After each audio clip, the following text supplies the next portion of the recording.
pega no pesado é a faxineira, é a auxiliar de enfermagem, é o enfermeiro, é a cozinheira, a pessoa da copa, Padioleiro.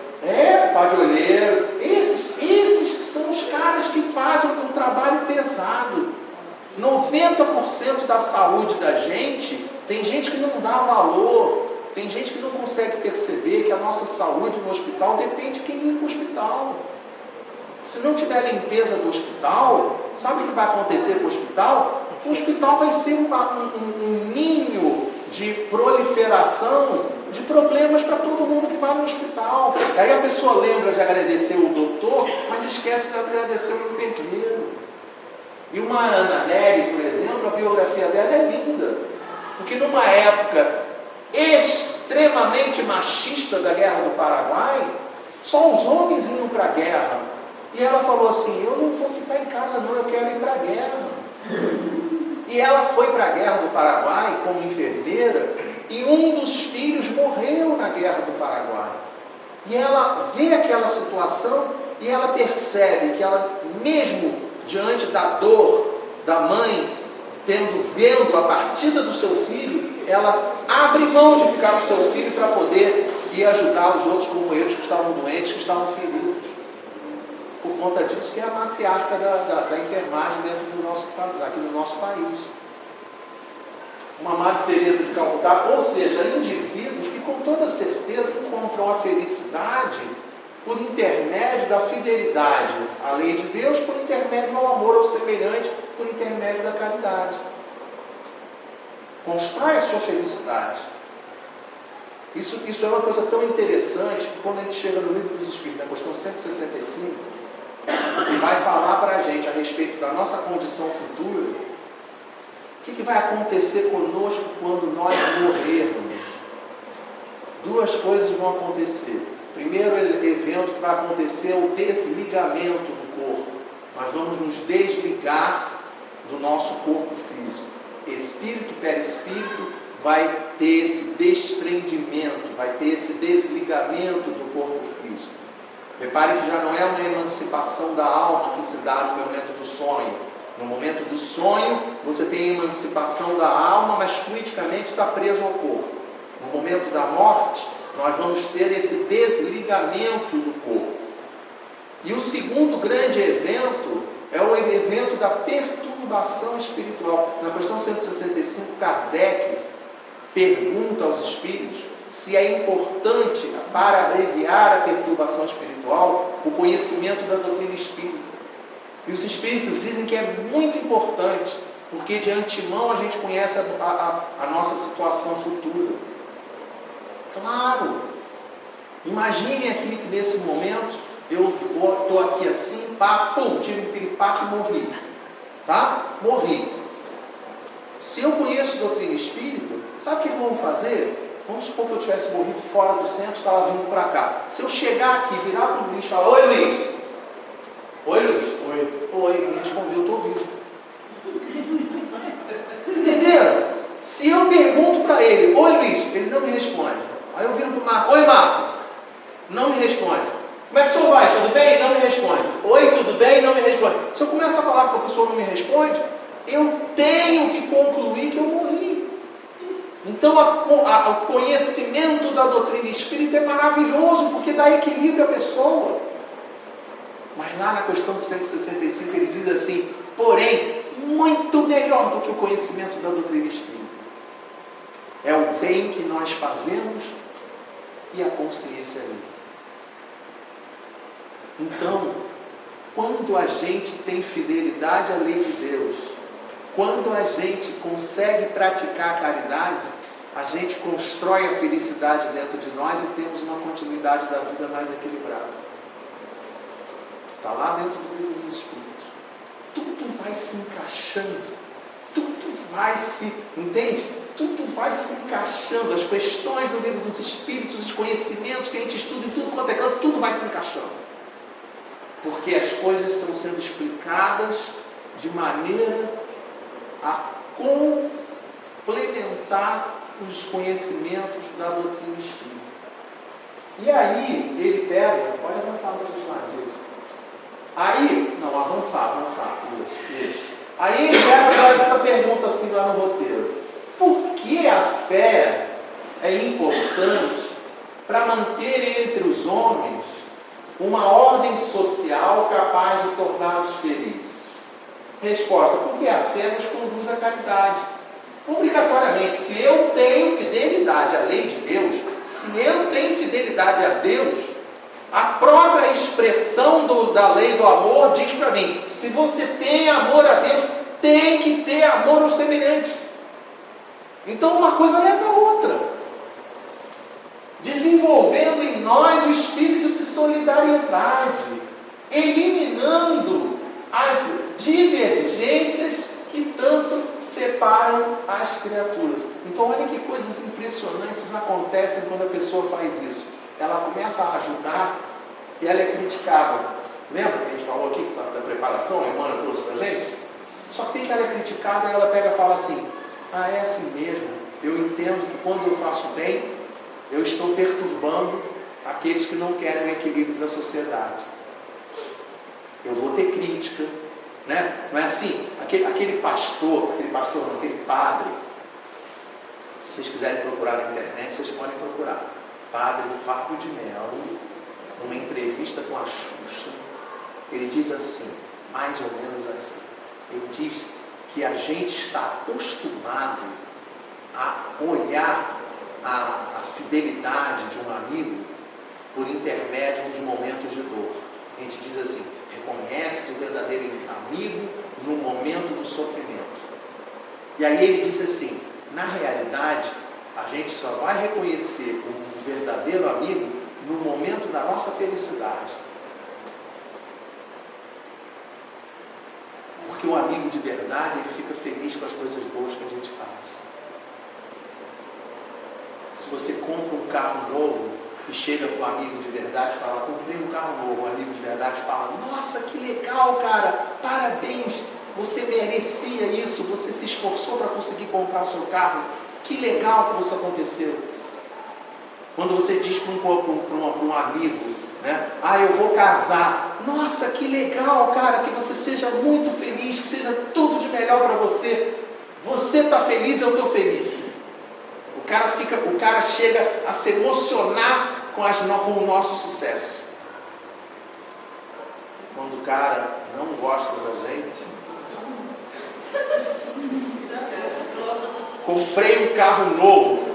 Nossa, cara, que legal o seu carro é muito legal, cara. Tá todo mundo entendendo o que eu estou falando. Compreende? O cara, quando não é nosso amigo,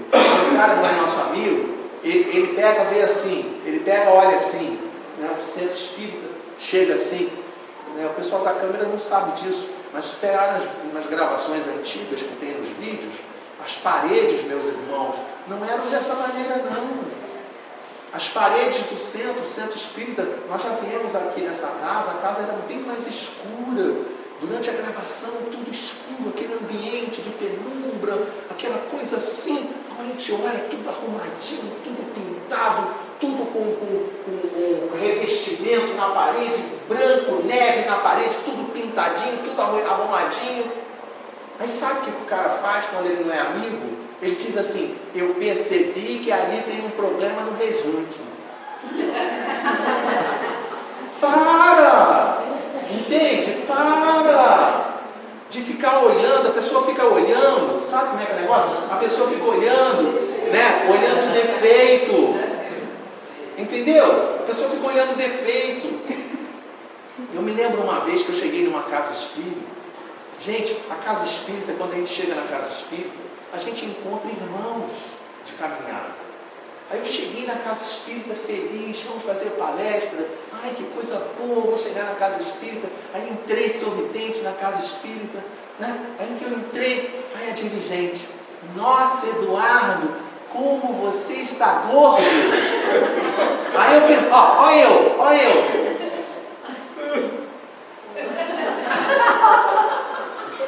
Entenderam? Na hora eu me fechei. O que faltou?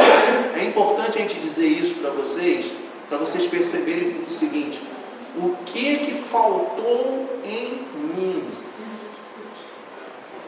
que faltou em mim foi justamente, em primeiro lugar, a fé verdadeira, fidelidade à lei de Deus, e segundo, a caridade, para poder entender que de alguma maneira eu incomodei ela. Entende? Ou ela não soube se expressar. Eu até poderia pensar isso se ela não tivesse dado complemento à frase logo depois. Que aí eu peguei e fiz assim com a cara, aí ela virou e falou assim: ah, vai dizer que melindrou. Ou seja, ela não bateu, ela deu uma batida primeiro e depois deu uma pisadinha, deu um soquinho. A nossa irmã lá no final, pum, deu um soquinho. Mas não é, entende? A gente vai na casa espírita, eu não estou preocupado, a pessoa não está preocupada com a roupa que a gente está vestindo, né? A gente não está preocupado com isso, gente. Sobre esse aspecto, eu queria dizer para vocês o seguinte, né? Essas experiências que a gente tem tido quando a gente viaja aqui por esses estados, né? Eu tenho falado, algumas vezes eu falei em São Paulo, já falei em Minas Gerais, Espírito Santo, aqui no Rio, mas quando a gente vai no interior do Brasil, tem uma localidade que eu fui outro dia, de lavradores que estudam a doutrina espírita profundamente. Ambiente que a gente não consegue ver maledicência. O dirigente da casa espírita entrou dentro, o presidente do centro espírita entrou dentro do centro espírita com sandália havaiana, bermuda e uma camisa. E a gente olha aquelas pessoas se entrelaçando em amizade, em fraternidade, em carinho, em lealdade, em fé, em fidelidade à lei de Deus. Porque todos trabalham fazendo exatamente o que Deus espera de nós. E aí a gente vai em outros ambientes que a pessoa está preocupada com o que a outra pessoa está vestindo. Está preocupada se o outro vestiu a mesma roupa que ontem. Deixa o cara com a roupa que ele quer, larga para lá. Nós não somos o que nós vestimos. Porque senão acaba que a gente não consegue construir a fidelidade e não consegue construir a caridade. Aí sabe o que acontece? Na hora que Jesus entra dentro do centro espírita, a gente não recebe Jesus. Outro dia eu falei sobre isso. Você já viu o que acontece quando Jesus vem à casa espírita? Aí um irmão pensou assim: ah, já entendi, Jesus chegando, barbado, com aquela roupa de antigamente, né? Lembram disso?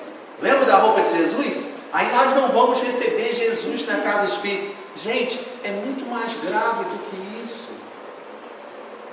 Porque Jesus disse que aquele que dá de comer a quem tem fome, que dá de beber a quem tem sede, que visita aquele que está apenado, que visita aquele que está doente, que dá de vestir aquele que está com frio, aquele que está nu, é a ele que ele está fazendo. Então Jesus vai entrar na nossa casa, ele não vai entrar na nossa casa com o aspecto de Jesus, ele vai entrar na nossa casa com um aspecto, muitas das vezes, de um companheiro embriagado.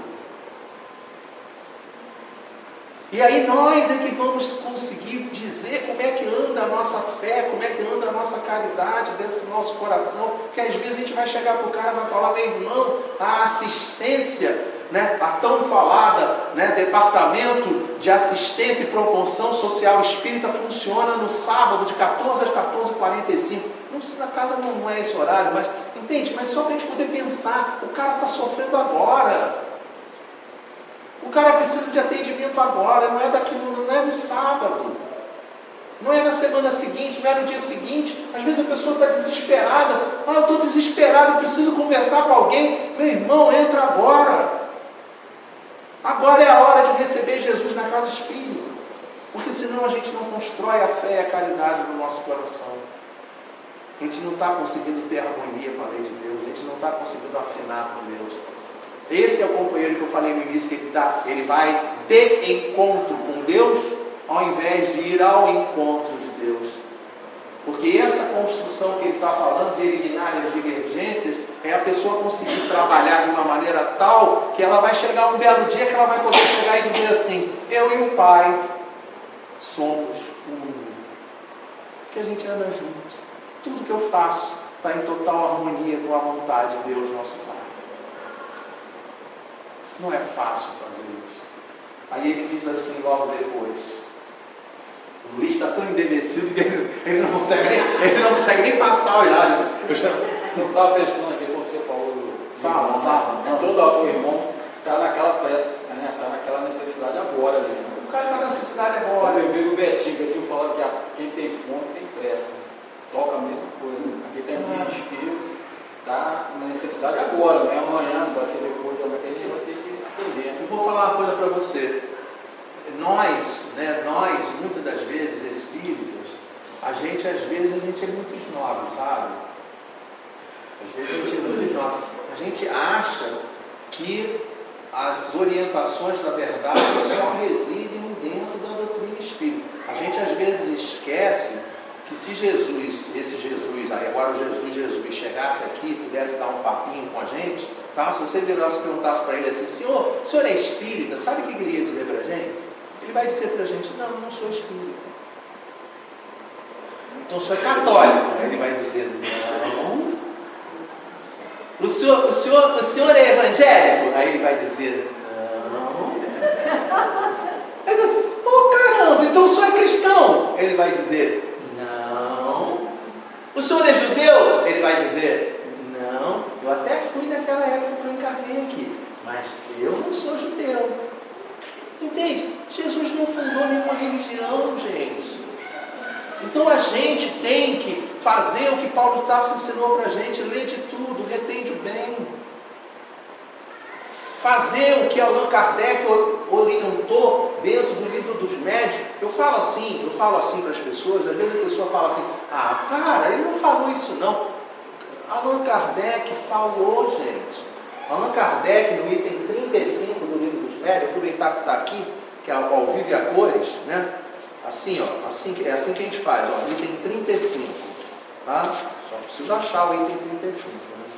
Mas eu vou achar 42, 37, 35, tá? Item 35. Ele diz assim, aos que quiserem adquirir noções preliminares da doutrina espírita pela leitura das nossas obras, aconselhamos que as leiam nessa ordem. Ele vai dizer para a gente a ordem de leitura dos livros. Ele não vai citar os livros que não existiam em 1861. A gente que tem que inserir aqui.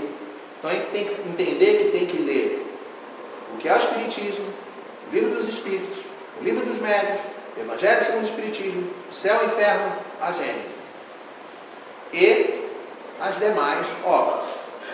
Mas o que eu queria chamar a atenção é que no parágrafo que está aqui na frente, Luiz, você faz um favor para mim? Vamos aparecer na filmagem, né? Só para você ficar aqui comigo, porque se eu ler alguma coisa errada, você fala assim, para que está errado, tá? Isto pelo que nos diz respeito, os que desejem tudo conhecer de uma ciência, devem necessariamente ler tudo o que se acha escrito sobre a matéria, ou pelo menos o que haja de principal, não se limitando a um único autor.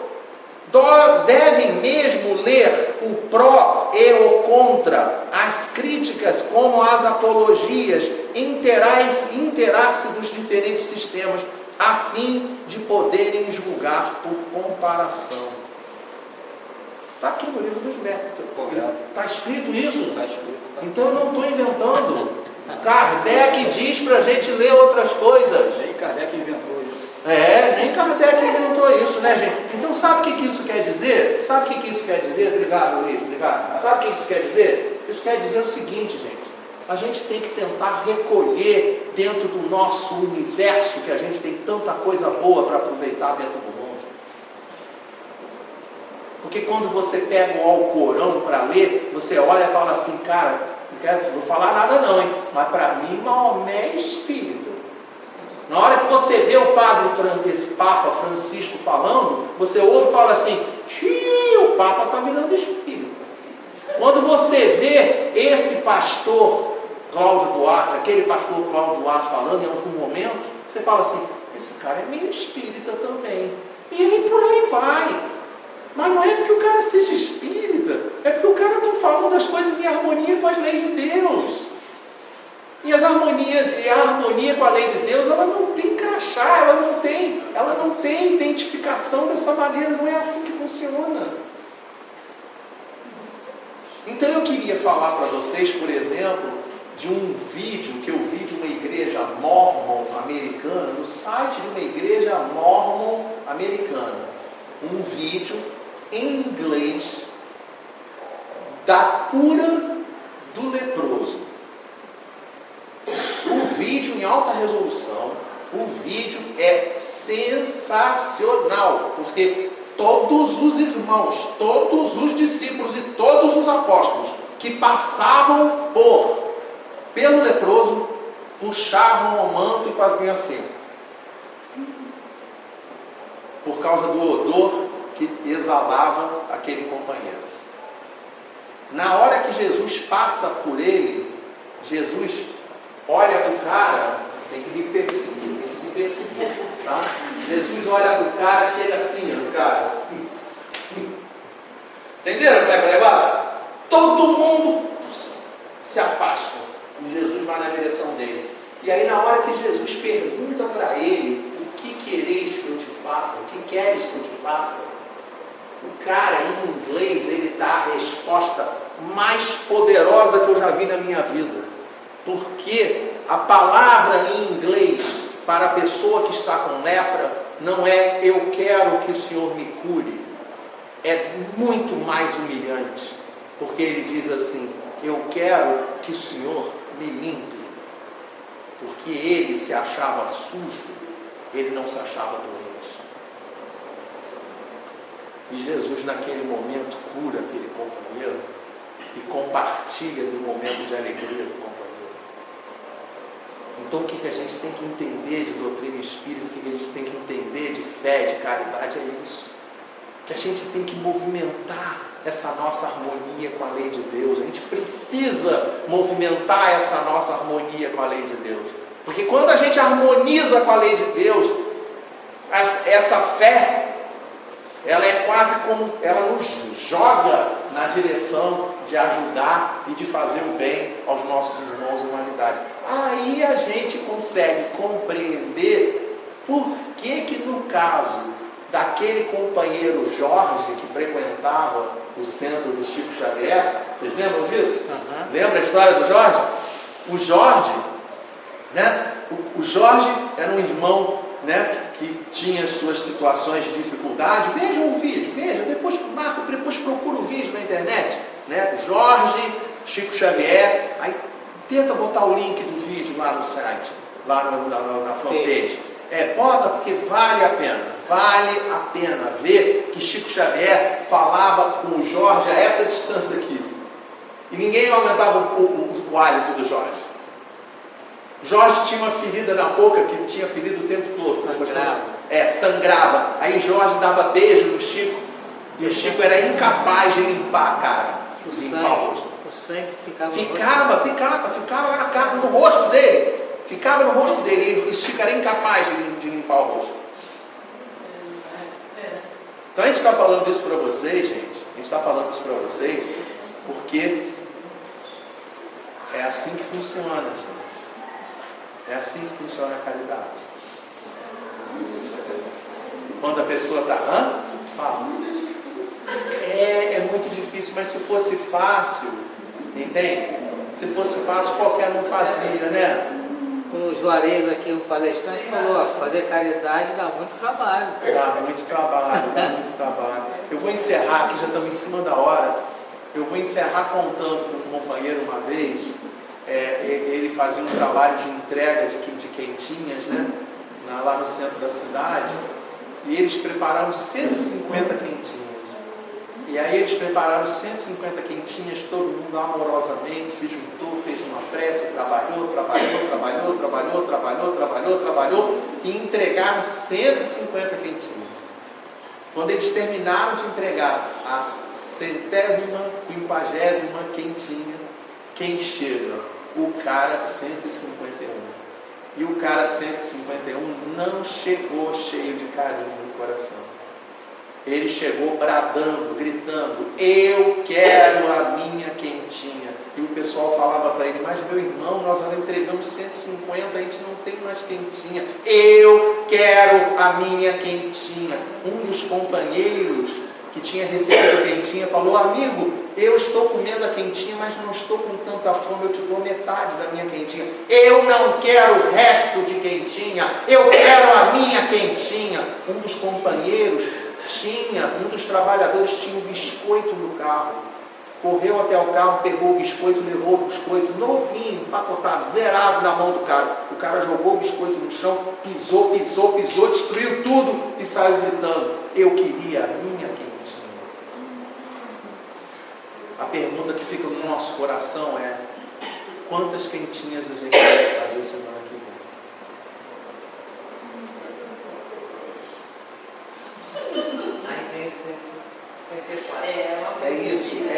É isso. Por isso que Paulo de Tarso diz: não vos canseis de fazer o bem, porque a gente tem que eleger o que está no nosso alcance e fazer o que está no nosso alcance.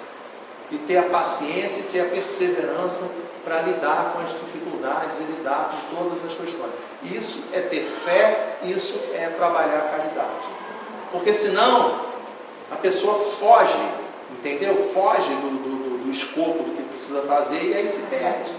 Porque acha, por exemplo, que tem que fazer e atender todos os seres humanos, e aí a obsessão cai em cima da pessoa, porque ele se cansa, ele vai fazer mais do que ele aguenta, ele não respeita o que está dentro das leis de Deus, por exemplo, na lei do trabalho, que diz que o trabalho deve ser feito até o limite das forças. Né? Deus deixa o homem livre a respeito disso, a respeito desse assunto. Né? A terceira parte do livro dos Espíritos, lei do trabalho, fala isso. O limite do trabalho fala a respeito disso. Então a pessoa tem que ter esse bom senso.